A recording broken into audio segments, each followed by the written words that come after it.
Bloomington Normal is, we're heading into our 7th year. I know Lori Peterson, for those of you who don't know, Lori Peterson was the founder of Money Smart Week Bloomington Normal. She twisted my arm a couple years ago, and I took over as the chairperson. So I'm really today sharing the hard work from a lot of different people. I'm just the current chairperson, so I'll share with you guys what's worked for us. But just to give you an idea of our group, we have about 20 active partners who attend partner meetings and are members of committees, and we have about 100 classes. So Bloomington Normal is less than 200,000. We are home to Illinois State University, Illinois Wesleyan University, and State Farm, that other insurance company down the street from Country Financial, my company.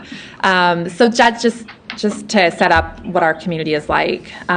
Today I'm going to highlight a few of our best practices that I actually spoke about in 2011. And in 2011, I didn't cover a few things I added today that I got a lot of follow-up questions about.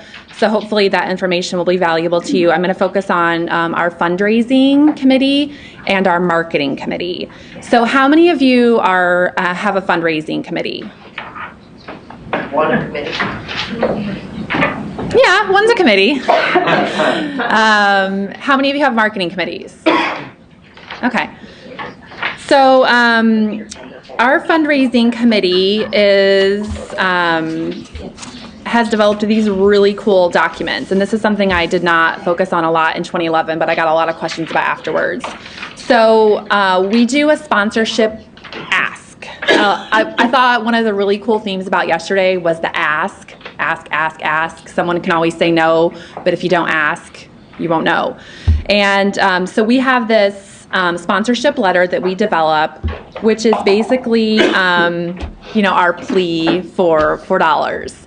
And Alejo and Tiffany, probably just Alejo back in the day, looked this over. It does come on behalf of Money Smart Week. We're not asking to raise money on behalf of the Fed, which is an important distinction.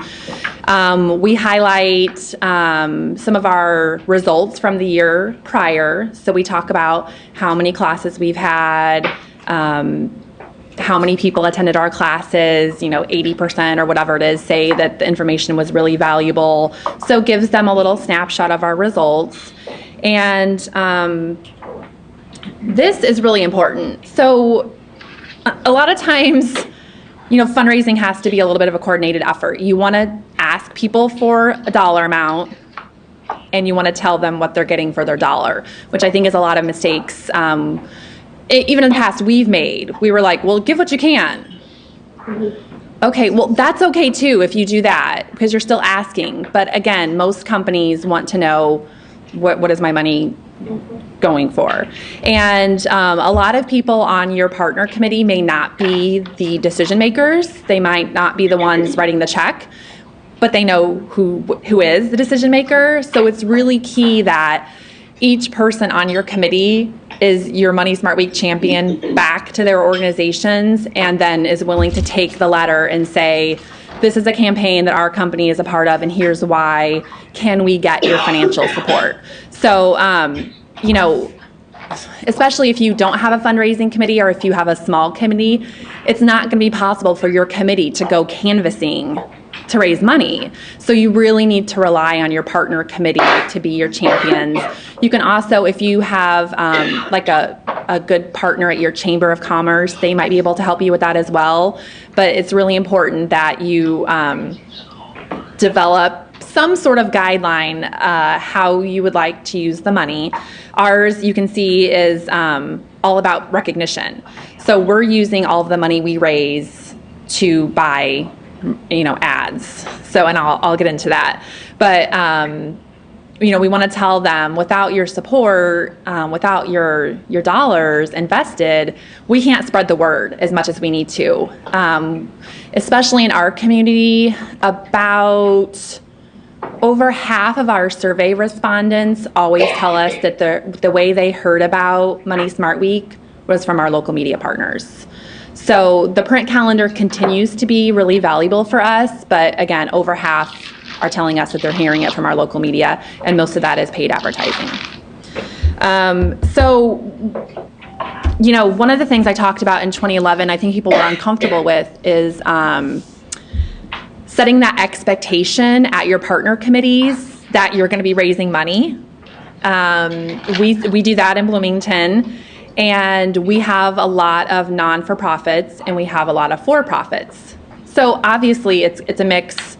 We set the expectation that we're going to be asking for money, and I'll show you the breakdown of the money that we get. But I'm a for-profit, Country Financial, and it's okay to ask me for money. That's one of the things we're great about doing in our community is supporting programs. PNC, Lori Peterson at PNC has still remained an active partner in Bloomington.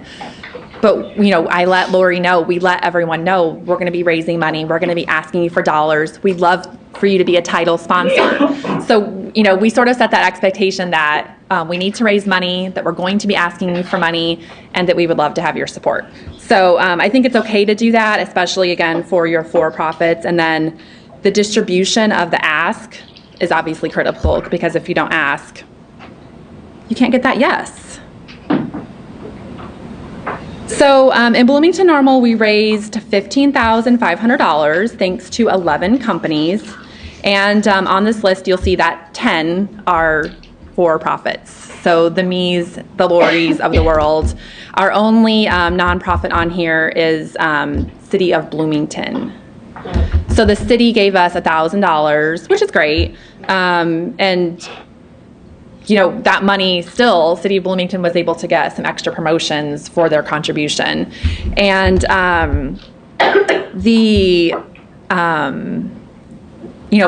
11 companies raising $15,000. Obviously none of us put in that much money, $2,000 to $3,000, which for a country or for a state farm or for even PNC is not that much money. And that's something that as long as we have notice, and which I would say you want to get your sponsorship letters and things prepared soon, so you can start making those asks at your first and second partner meeting.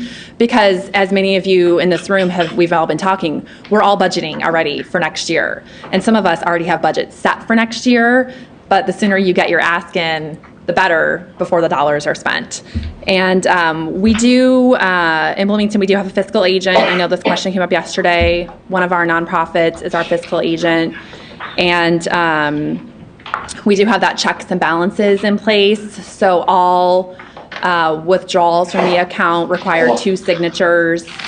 It's pretty straightforward. I'm sure you all have trustworthy people on your committee that you could ask to do that for you. I'm actually not one of the signatures required, which is fine by me. So if you're a chair, don't feel like that's something extra you'd be taking on. You can assign it to 2 other chairs or 2 other committee heads, perhaps.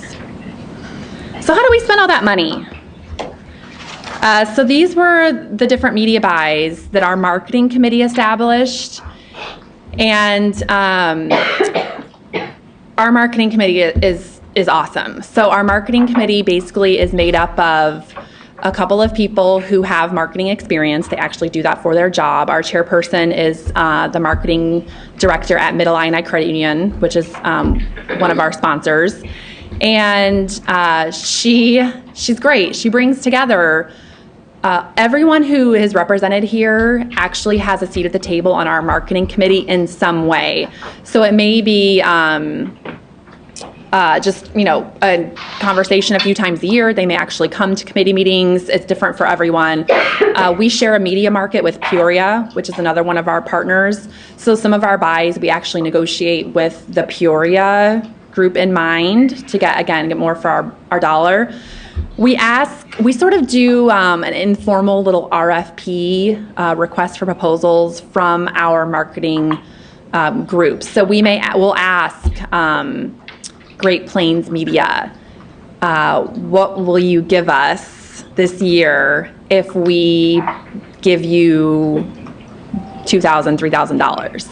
And we ask each media partner to match what we spend. So we say if we're doing, $3,000, 15, 30-second commercials, will you match that and give us, 30-second commercials? So we do ask the media partners to, put in a little as well, and they're all totally willing to do that. the allocation this year was 50% print and then the other 50 split between radio and television. We had a small, this does cover some online stuff. That was a smaller part of our budget last year. I think it'll be a bigger part of our budget next year. And this shows you, these are two of our, this is our Panagraph insert, which is our local newspaper. We actually do a special insert the Wednesday, Thursday before Money Smart Week, and we print our calendar of events in the centerfold, and then they do a small welcome. Nope, not what I wanted. A small welcome letter, and then the Panagraph is also great. You know, we spend maybe $6,000 on our calendar insert, which again, I told you more than half of our respondents are saying they heard about Money Smart Week from the Panagraph. So we feel like it's money well spent. We do sell ads. There's an ad on there for some of the country financial classes. We do a welcome letter. We also, one of the really cool things we do with our local newspaper is we profile all of our Money Smart kids. So each finalist gets their picture in the paper with a short bio about them. And you know, it's super fun to have at our kickoff, and you know, the parents, teachers, schools love seeing the kids there. So the insert is 6-8 pages, but only 2 are the actual calendar. The rest is other information about Money Smart Week, which is fun. And then the Panagraph is also great about giving us some earned media. So we have 2 articles that appeared, one as a preview and one during the week of classes. So we set expectations again with the Panagraph that we'd love to have their support. Here's how we would love to work with you. Can you meet us halfway? How can we work together, sort of thing. So they're a great partner, but we get them involved in the process really early. So they're involved in the fall as a planning partner as well. And we listen to them and what they think would work for their readers, but we do try to plan with them. So again, they can budget for it, but also for time and resources, because they do the layout, they do everything for the insert for us. So we export the calendar and send it to them, and they do the rest. So if you can get a media partner to work with you in that regard, it saves your marketing committee, even if it's a committee of one, a lot of headaches. Yeah, sure. Melissa, how many pages did you say that insert was? 6 or 8 pages. Okay. I think it's been both. I think it was 6 this year. Any other questions about media? How do you handle in-kind donations with your sponsorships? We'll take anything. We'll take any money. We'll take $100. We take $500. If you don't sort of meet that, I forget, it was like $1,000, I think, was the $500. Oh yes, and we have prizes if you ask a question. I am not above bribery. Prizes. We have one in the back. Where were you born? I don't know. Sir. You may not know this because you had a media buyer with you, but what of your 15.5 did you spend specifically toward marketing?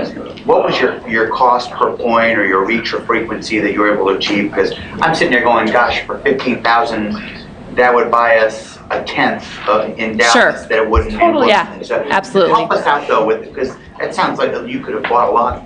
Yeah, I don't know the cost per impression. That's a good question. I'm sure our marketing person does. Yeah, unfortunately, Bloomington Normal is a cheap media market. And it's, for those, obviously, Chicago, Dallas, I feel your pain because, in public affairs, I work with those media markets. But to that point, I would say the getting a committee of media folks who will join your marketing committee is even more crucial, because you're going to need them to give you some airtime or print time. And maybe it's a 2-for-1 in those markets where you say, I can only spend 1,000, can you match it with 3? But in Bloomington Normal, especially because of the shared media market with Peoria, we do get a big bang for our dollar. What I have done with our public media is they are a $2,500 in-kind sponsor. So we get all of this free public TV and radio. and their logo goes on everything. Yeah, same. $2,500. The other thing I found out that is not publicized, but I did find out that our local print media has a free community organization ad once per month, Oh, and it's full page wow. color. Wow. And I got that last year for the first time, but you have to do. That's You have to huge. do the ask. Yeah, that's a good point. So you may want to ask what other If they have it. what other benefits do you have that Money Smart Week may qualify for? Because you're right, they may not be forthcoming about that, especially maybe if you don't have a relationship with them ahead of time. So you're talking about sponsorship and media. I'm envisioning trying to kick up some sponsorship this year, but thinking of using some of it like for the kickoff event. Sure. Yeah. Did you do anything like that, or are you just talking about sponsorship in terms of media buys? Sure. We do 2 other sponsorships in Bloomington Normal. Mid-Illini Credit Union picks up our Money Smart Kid Essay Contest prize, which is a $2,000 sponsorship. So that is separate from media. And PNC picks up part of our, I don't know if you did it this year, has picked up part of our kickoff in the past. I think we had the funds this year. So yeah, you may want to do a kickoff sponsor or a Money Smart Kids sponsor, and those can be separate. You can still do the same sort of sponsorship level asks, and maybe you put on the side, kickoff sponsor exclusive one opportunity. So that way, if a Country Financial or PNC comes in, they know I gave you $2,000, I get that sole sponsorship. Yeah. That's my benefit. It's the Money Smart Week kickoff presented by Country Financial or whatever. Yeah, it's a great idea if you need the funds for sure. You said that a lot of your attendees came from the media. Were you able to track like what came from newspaper and what avenues work best for you guys? Yeah, it's print. Print is still our number one. Physical newspaper? Yep. Crazy, I know. I agree. In Dallas, I'm just not sure. It may be just like, Yeah. I didn't even really think about that. I thought it was more of the print newspaper for a younger generation. I agree. Yeah, the results were shocking to me as well. In Bloomington Normal, we have the Pantograph. We have one major print piece, and it's still the number one way people get their news. Were you able to look at your results? I know we don't really get it this way exactly, but to see if like the people that were using print were your 50 plus audience? Because I think in Bloomington Normal, don't you get a lot of 50 plus people to your events? We do, yeah, and I don't have that data, but I am not in the 50 plus demographic, but I still am a Pantograph subscriber, and it is really, in addition to Pantograph.com, which is also really supportive, it is the number one way I get my local news. Yeah.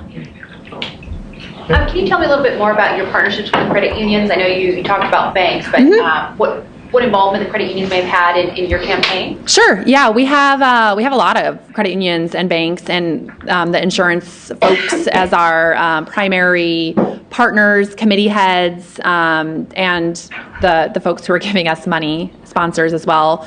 And I don't know. I mean, Lori may be able to address that better than I don't think there's a difference in their level of partnership.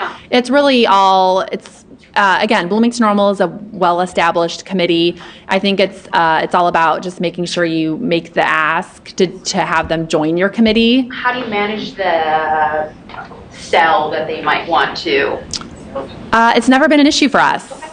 We set the expectation again that that is not the Money Smart Week platform. We all play nice in the sandbox together.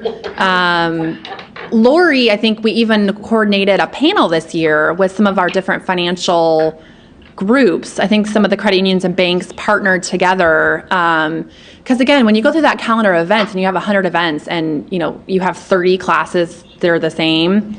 Especially in Bloomington Normal, we're really trying to cut down on duplication of classes. And we asked some of our bank partners and credit unions if they'd be willing to join a panel together. And they were open to that. So I think, our curriculum chairperson was just honest about, we don't need 30 of these classes. Can we somehow join forces and still get the message out? And they were all open to doing that. I only have a couple minutes left, so I wanted to talk about one other thing that's not fundraising specific. So I know you have the big read in Wisconsin, and there's lots of cool story times. I want to tell you a little bit about what we do in Illinois. This program is a story time for kids. It's always the first Saturday of Money Smart Week, and we started it in Illinois 3 years ago. It expanded into St. Louis thanks to Lori Peterson, and we did 2 small events in Oregon and Atlanta this year that we're hoping to grow.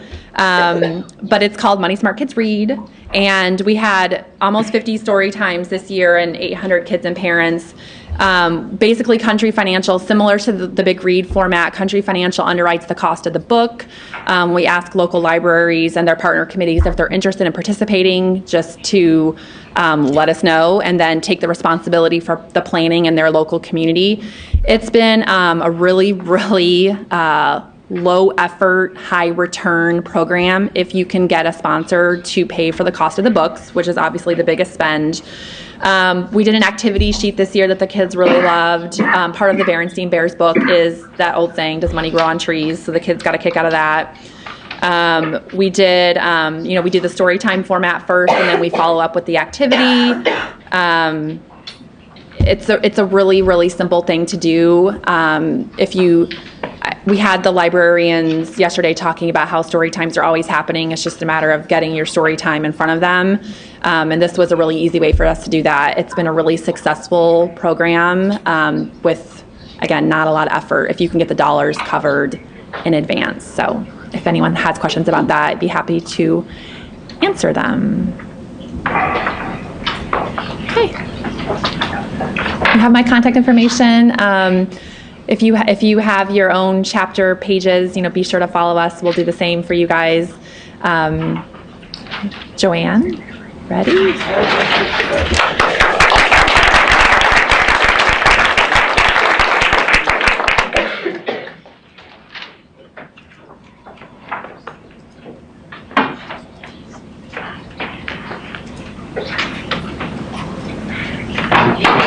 Oh, now I forget how you make it go. But Yeah, okay, so, and you're asking me to make it go, yes. On the other side. Bottom right. Bottom right? Oh, I see it, okay. Right to the right. One more. There we go. All right. Is that right, Alejo? Help? Here, you can do that. One more, see the little square to the right of the one that you have? Next one over. The next one over, okay, I see it. Yeah. There. And then just use the arrow keys? Mm-hmm. Or you can Okay. use the clicker. Thanks, Tiffany. As you can see, Tiffany Alejo came to my rescue. Because, and I know probably whenever Joanne calls, they're going, it's Joanne again, do you want to take it? But I just want to thank Tiffany and Alejo because they are great in response to everything we do in Iowa, and I'm particularly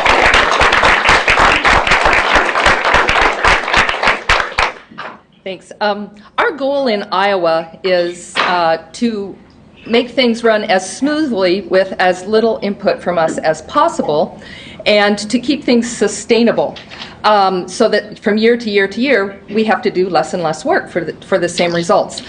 We have about 12 different communities in Iowa that we work with, and I'm not sure which microphone I am on. Is this okay? Oh, okay. Okay, so we have about 12 communities. That means we have about 200 partners and about 108 events during Money Smart Week. And I travel around a little bit to help them all, but we have wonderful community chairs, and we have the little Iowa contingent over here, which I'm going to refer to, but feel free to ask them questions because they are great. Every community can do their own thing, and kind of takes Money Smart Week in a direction that they like. But there are some statewide things that we provide, including templates. We raise about $35,000 to $40,000 a year to do our programs that we want to do statewide, and we provide an incentive for participants to help us with that. And we also provide the templates. So statewide, we do a variety of things, each with its own little set. So some of the things that we've done, we have a newspaper insert that a newspaper tab. It's 12 pages. there's no advertising in it, but we have sponsors.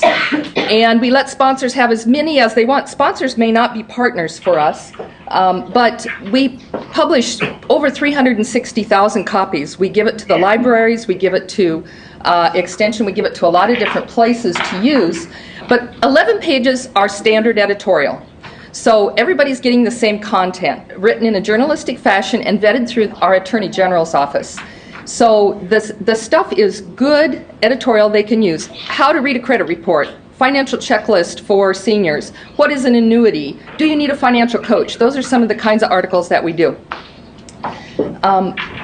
So all the communities have to do is say, yes, I'm on board, I'd like to be part of the insert. And then we do the back page, page 12, for their events, and that's our calendar. So they don't need to put in the time to do pages 1 to 11, because that's already done for them. So it makes it really easy. Ben Franklin visits are another thing that we do. We have 12 different Bens, and we have 6 costumes, which is a little bit of a logistic issue because you know Bens are not the same size. And our Bens are great with school students, with senior citizens. Each community does their own thing, but our Bens go out. We have a script for Ben. We have a series of talking points that he can go off for Money Smart Week, which Alejo has kindly helped us develop. And we give them a costume, and they report, and we give them comic books, and they report back to us how many kids they touch. They can do this to promote the Money Smart Kid contest ahead of time, or they can do it during Money Smart Week. It doesn't matter to us as long as we ship the costumes around to where we need them. And Bob would be a great one because he has 2 bins in his community, and he does it from like February to April. So ask Bob about Ben Franklin. So we touch about 10,000 students and the teachers with that. Scout Night is a great template for us. Again, we have a Scout badge, special Money Smart Week badge that we give to Scouts. Scouts has been a quiet success. About 2 years ago, we developed it. The community coordinator can do an event any way they want, but it works great with librarians because they have the space, the Scouts know it's there. We work with the Scouts, which is sometimes a little bit of a challenge because they're not always the same. This is Boy Scouts and Girl Scouts, little ones and high school ones, so any community can do what they want. But Scout Night works because of the troops. They're already set up. So in communities where we might have had 15 or 20 Scouts attend the first year, they now have 245. Because once the troops got it, they all want to be there. Dubuque is a great example. One year they run older Boy Scouts, the next year they run younger Girl Scouts. And they went from having about 45 or 50 to last year they had 120. Harlan, a town of about 10,000, went from having the 15 to 245. And most of our Scout nights run about 50, 60 kids. But it's a great program, and the Scouts learn. We give the badges to the troop leaders so that if they want a ceremony afterwards, although we provide a certificate, they can decide if the Scouts really earned their badge that night or not. We have tables. Usually the Scouts move from table to table like speed dating, and the people behind the tables are partners, librarians, that sort of thing, and they do the teaching for every 10 minutes. Museum displays, I think Alejo probably would agree that you can all use these. We have a series of museum displays. We have about 10 that rotate through, but each museum display is about 12 pieces, so librarians can break it up, use whatever they want. We have how the Fed works. We have how money goes from being printed to shredded, circulation of money. We have the money timeline that's downstairs in the Money Museum. We have the big cutout of Ben Franklin, and then we have stacks of shreds. How much is $1 million?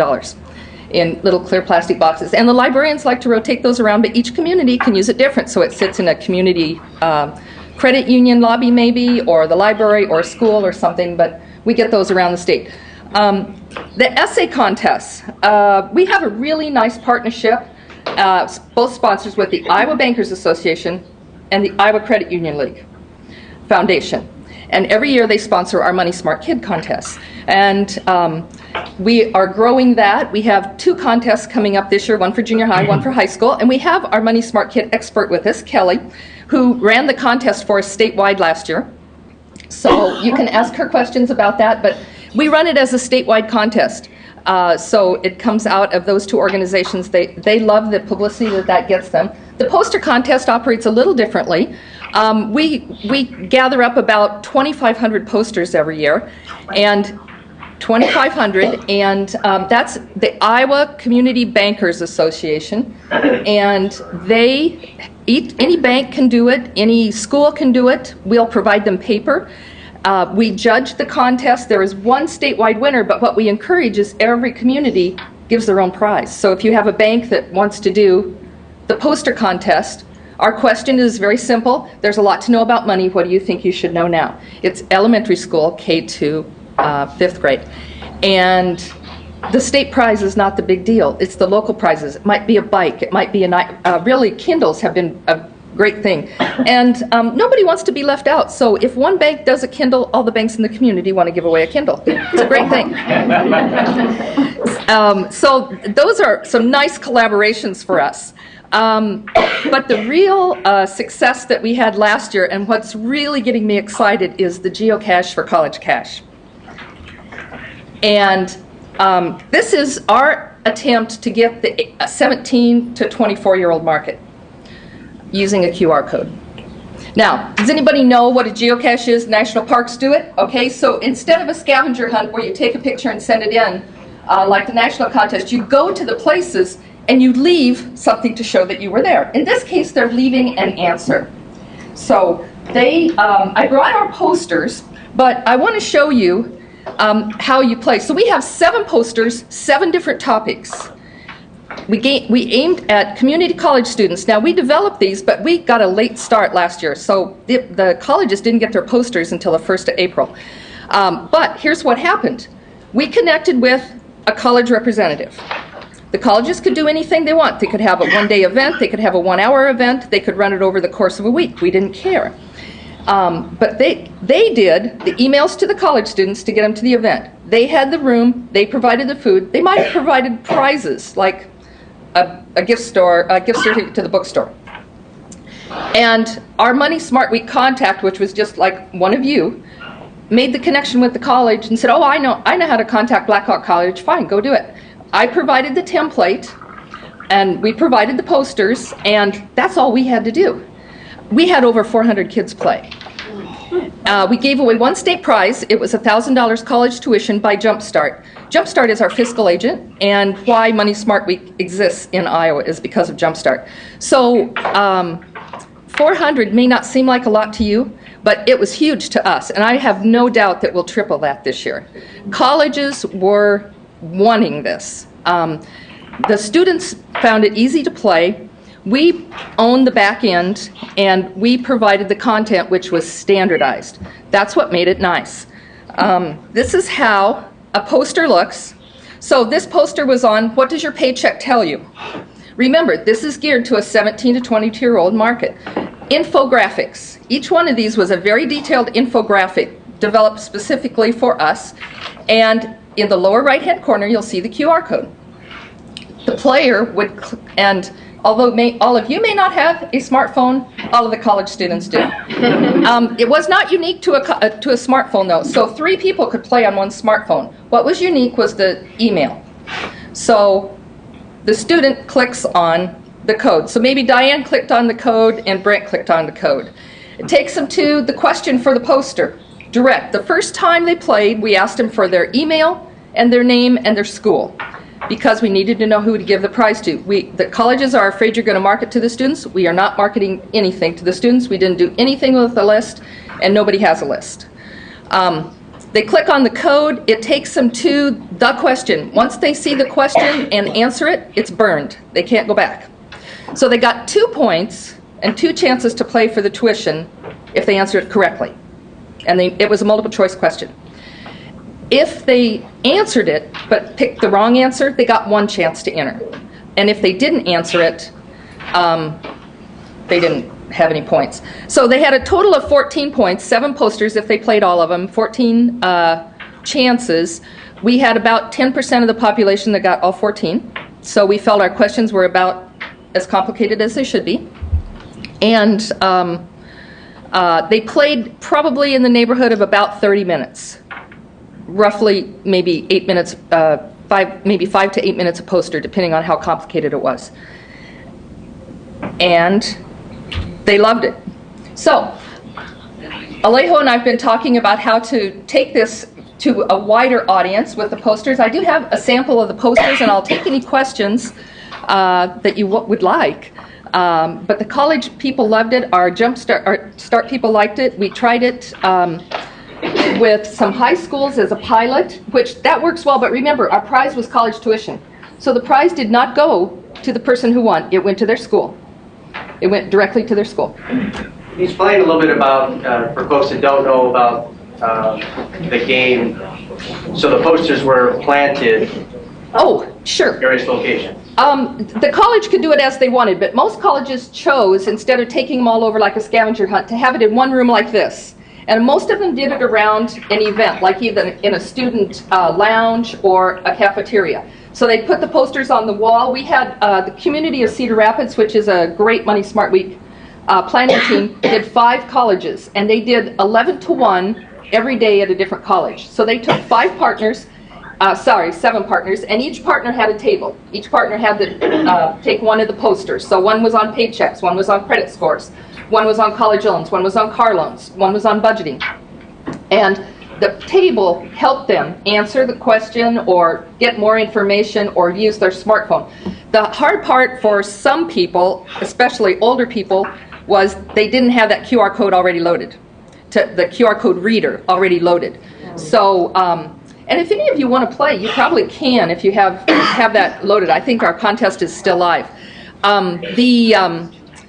But once, so some of our partners helped them load the QR code reader. But once they have that, you just click on it, and it was pretty self-explanatory. Kids catch on really fast.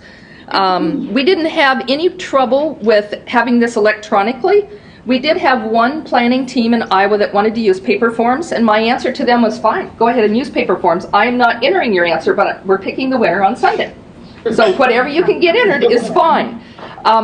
They decided to use paper forms. I think they got about half of them entered, and they said, this is a lot of work. And I said, I know, it's all electronic. Don't worry about the paper form. But remember, the kids are getting it right there. And then they got to keep the posters if they wanted for later use.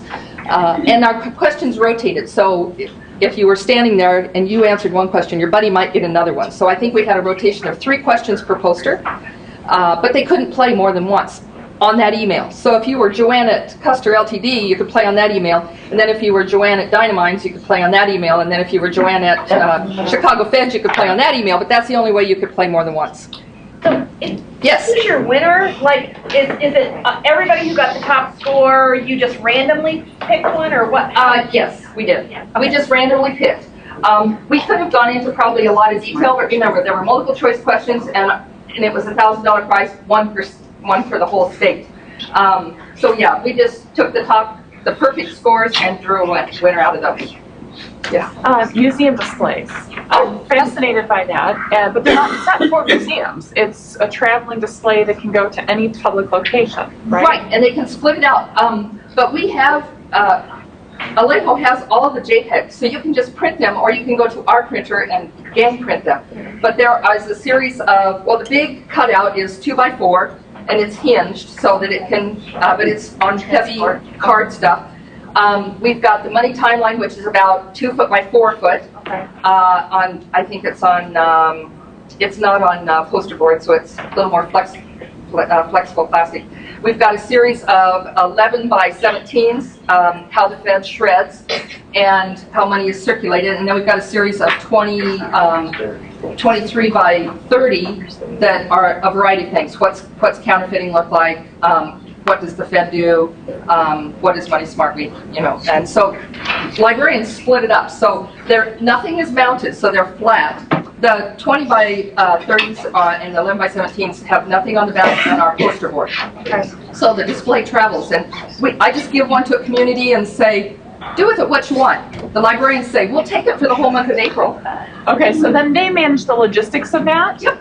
So you're not driving around, you just, okay. Because if Waterloo wants it, and Dubuque wants it, and they split it the year before, I say, well, you know, possession is 9/10, so if you want it, go get it. Or if you have it and want to share, but usually what happens is they'll split it, they'll divide up parts of the posters, and then they'll flip. Switch. Yeah. And then the same kind of question for the scout, the badge idea. I love that. Yeah. I don't know how to implement everything this year. But I thought that when I heard all the other ideas, I got to do this, I got to do Right, that. I want to do a run, I want to do, so the merit, it's like a merit badge, right? Yeah. So the scouts come, with who produces those? I did. Where did you get it? Where I did. Okay, so you have money that those are produced and then they're, Yes. okay, so you could do the scout nights in one place, many places? Yes. That's the beauty of it. I produced a template, and then any of them just says, they say, Joanne, we want 120 badges for Quad Cities. I give them 120 badges, I send in the PDFs, I'm done. Okay. I'm done. Whoever took it and said, oh, I love this project, they know what to do because they have the template and they have the badges. And then, you know, the biggest, hardest connect on Scout Night is getting to the right Scout leaders. Right. So get to the top one and then it all goes down. So if you know a Girl Scout leader or a Boy Scout leader, that's the way to go. But Scout Night's pretty easy to run and it multiplies by itself. That's what we like. Yes.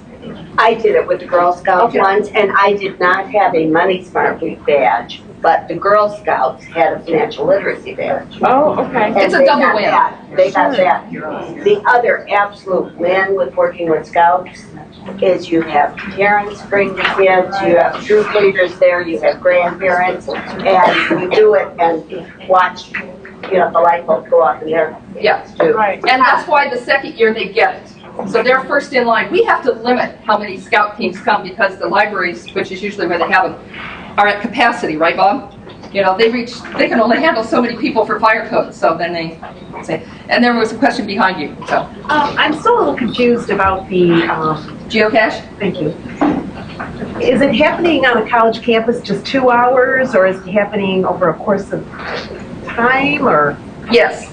The college person, it's either a student affairs rep or the college financial aid office, they know what works on their campus. So we didn't limit it. Some of them did it for 4 hours a day, every day during Money Smart Week. Okay, that is right. Some of them only did it for 1 hour on one day. Okay. It didn't matter to us. We didn't care how they wanted to do it, but they all got the same set of posters. I have ours set up here. They all got the posters, so they could do it any way they wanted. Well, Joanne, that then was- you had a classroom teacher, high school teacher. Tell them about. Oh yeah, we also had we piloted it with some high schools, but remember, it was college tuition. So we agreed to pilot with a couple of the high schools, and so they had the whole class play. So they just did it in one period. And then I believe he also tried it a second semester with one poster a day for 10 minutes. And they came in and that was their lesson for the day. So that worked pretty well, but I would recommend the college route. Yes? Can the players see the other players No. that are on there? No. Okay. This is not an interactive thing. This is a learning tool that uses a question and then it's burned. They can't go back to the question, but that's what makes it work for us. Yes? Who's running the back end of that contest? I am. Is there a cost involved to do it? Yes, there is. But it's not as bad as you think, and I think it's already been set up. So I don't think it matters if we have 65 colleges in Iowa. I don't think it matters if I have 65 or 605. The hard part is the sort. So I'd have to figure out a way to sort it by state or something, because right now I'm all Iowa. So if we wanted to do it in Illinois, we would have you do the back end for us? I think Pay you to do it? I think Alejo and I would have to talk, but yes, I think you could probably, Alejo, I'm probably jumping the gun here, but you could use the same content and the same posters and the same QR code. So you don't have to recreate anything. You just have to make your connection with the college person and let them do the work. Remember, they're not going to give you the emails, but you don't care. You want to get it out to the students. That's why we had such great luck with, we only had 12 colleges play this first year. So they're not going to give you the emails, so how do you get the money? Because The prize is to the school. Prizes to the school. Yes, the prize is to the school, but how we get the winner is the student who's playing enters their email the first time they answer the first question. So we record their answers, so we're pulling from that, but we don't have a first name and a last name, and we don't have all that contact info. All we have is the email. So then we send, then I can contact the school and say, hey, the winner was from your school. And we had a young man from Kirkwood Community College won. Community colleges was what we were, the market we were going after. Okay, I have 2 minutes. So, question back there. Yeah, can you tell me what the software was that you used to collect all the data? I didn't collect any data. I just developed the back end so that it took them to a question. The QR code is standard. You download a QR code, it goes to a web page, so you build your web page. Yes. Are you able to share the Ben Franklin scripts? Is that? Oh yeah, I think they're already on our page, but of course we can. Our Ben Franklin message is save your money, and it's geared to upper elementary, 4th, 5th, and 6th grade, and it goes through a couple of his inventions of why he was able to save and why he turned out to be wealthy. So that's our entire message. We don't get sidetracked with, all his other stuff, because he was a great American. Thank you. Awesome.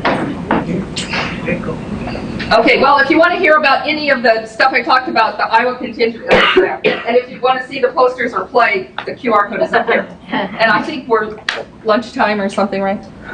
Awesome.